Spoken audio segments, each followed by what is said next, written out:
I think what happened to indigenous people when Europeans came to this continent was a genocide because millions, tens of millions were killed through famine and war and disease.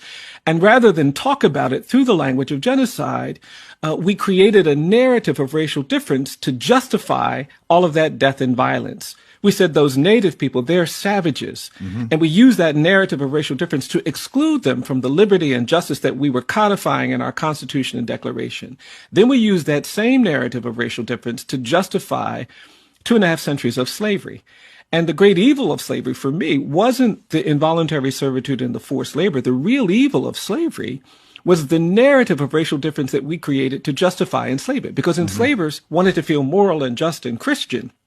So they created this narrative that black people aren't as good as white people.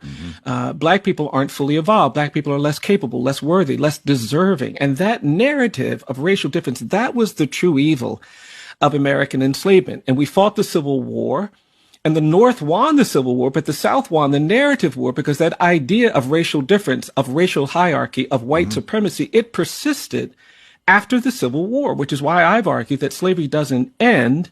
It just evolves. It turns into a century of mob violence and lynching. The pathology within it has never dissipated. I think what